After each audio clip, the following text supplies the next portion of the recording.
Don Jr. and Eric Trump took the stand this week in the New York civil trial against the Trump Organization. Ivanka is trying to wiggle her way out of testifying, but the judge says, you will take the stand as well. This is another depiction of Don Jr. He asked the court artist to make him look sexy. This is what the court artist did. Does this have anything to do with the trial? Absolutely not. Is it relevant? Absolutely. Sorry, y'all. This is just where I am right now. So Trump wants everybody to stop messing with his baby boys.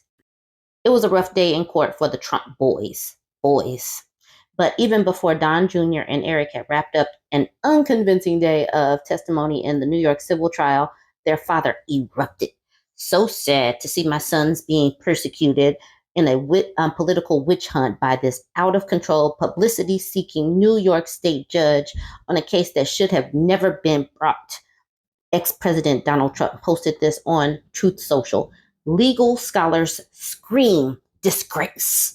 The loser president wasted no time in firing up his classic divert, discredit, and delay defense strategy that he's deploying across his staggeringly broad legal exposure that includes 4 looming criminal trials weighing on his 2024 White House bid.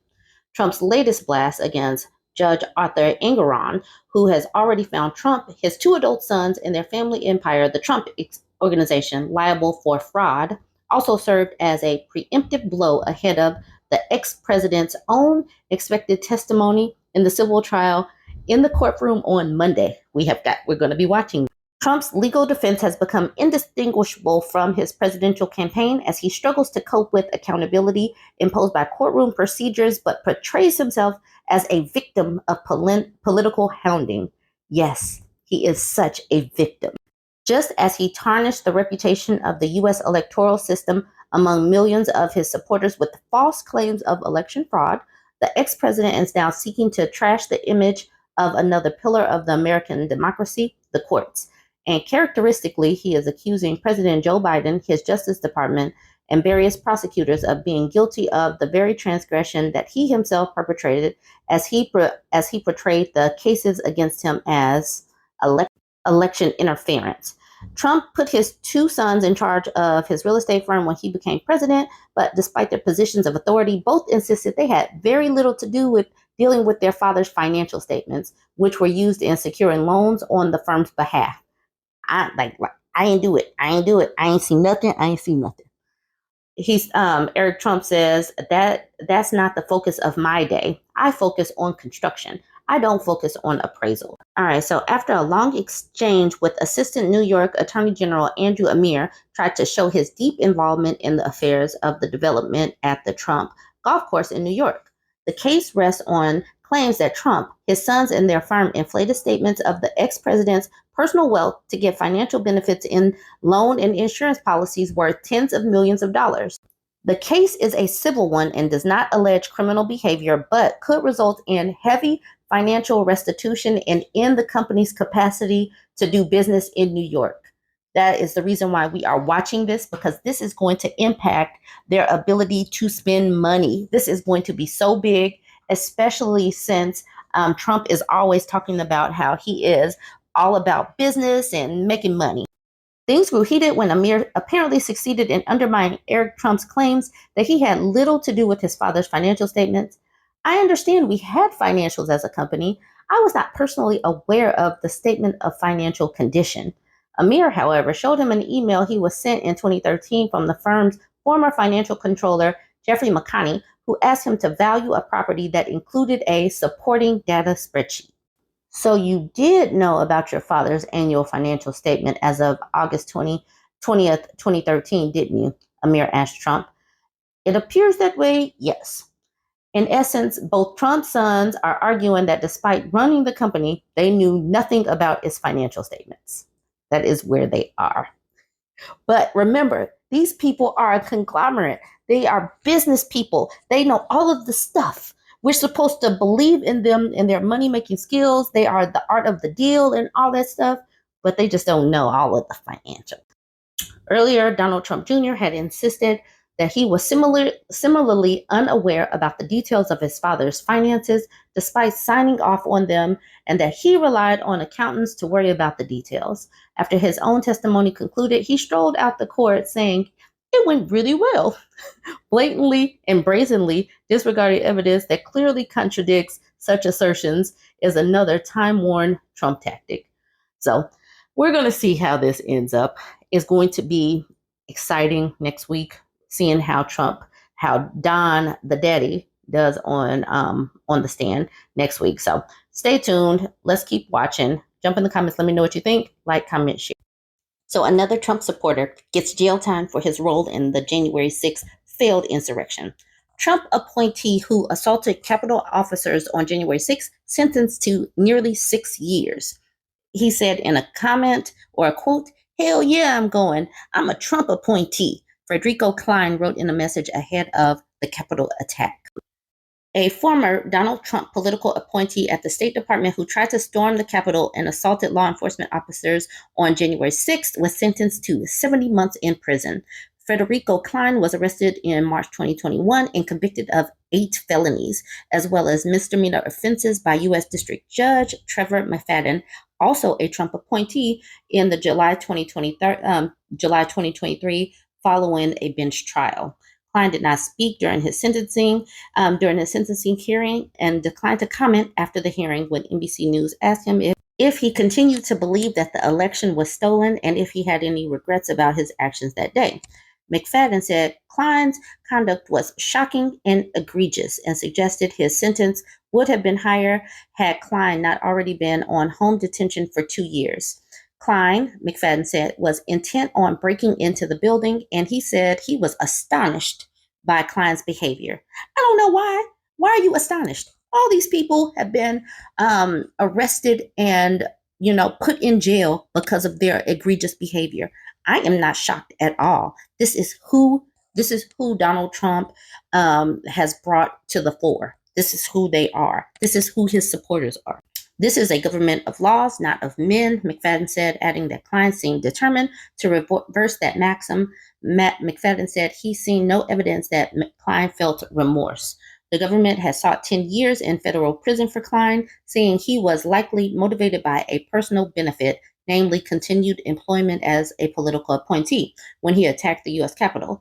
They pointed to the messages he sent ahead of January 6th saying, "Hell yeah, I'm going. I'm a Trump appointee," as well as the fact that he took time off from work at the State Department to volunteer to travel to Las Vegas to investigate the false claims that the Trump campaign was making about mass voter fraud.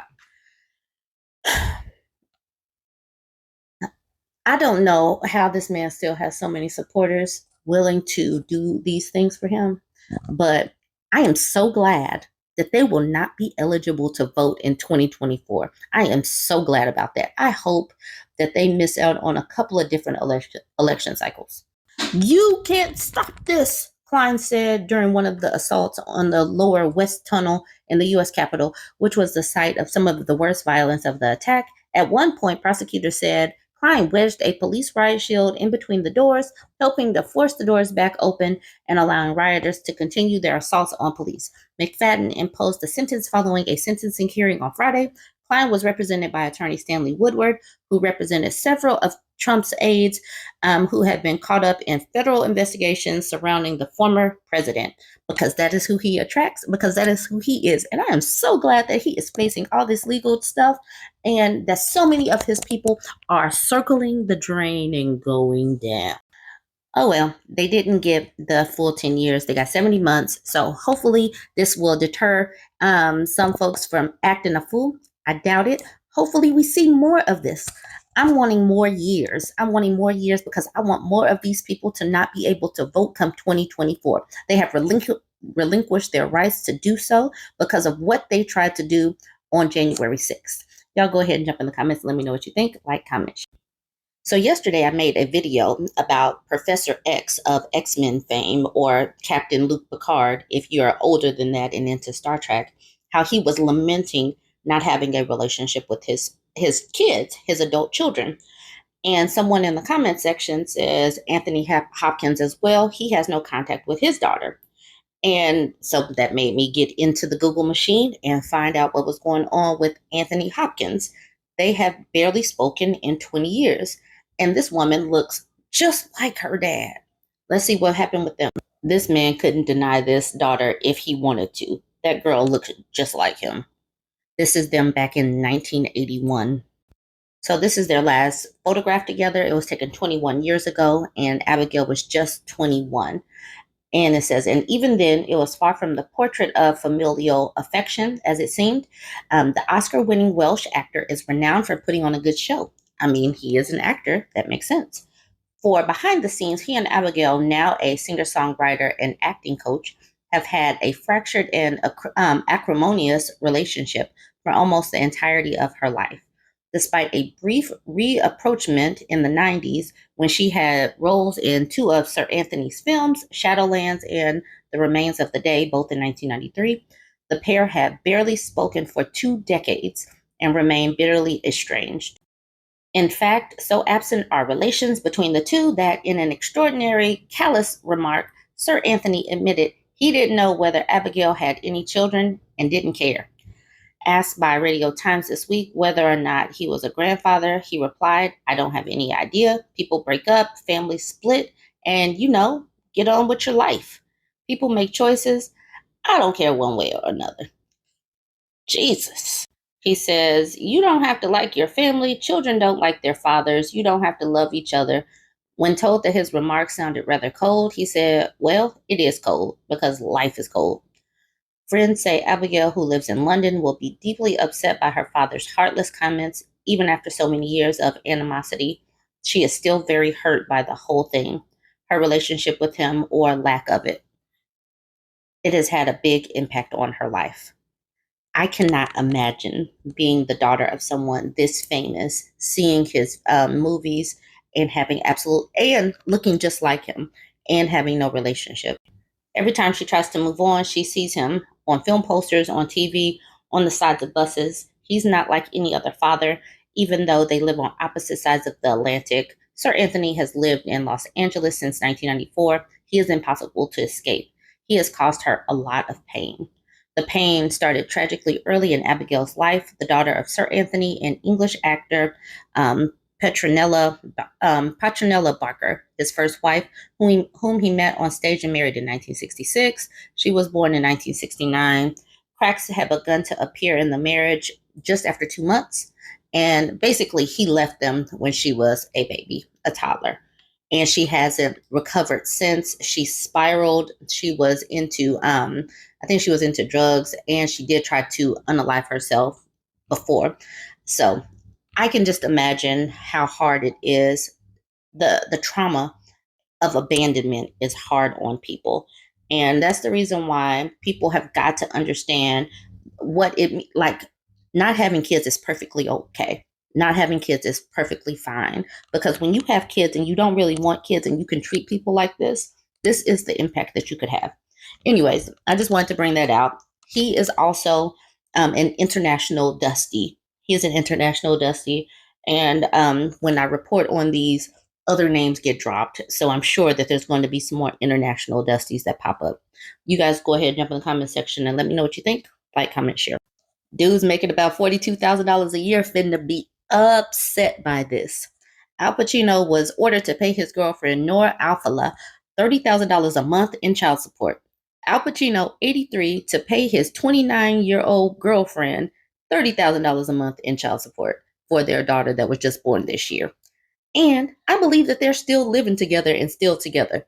The judge also ordered him to pay $100,000 upfront before continuing with the monthly payments, $13,000 for a night nurse to cover any medical bills outside of the healthcare insurance. Not only that, but he is supposed to be depositing $15,000 a year into the education fund for his youngest son. So here are the two together, looking like Pawpaw and his granddaughter.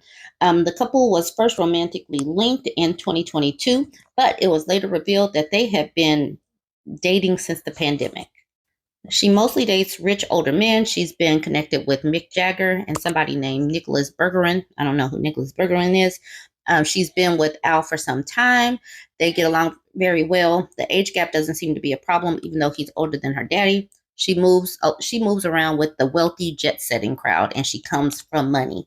The reason why I say that the men's making $42,000 a month are about to be mad, because they seem to get real mad about money that doesn't impact them. So here she is looking really expensive.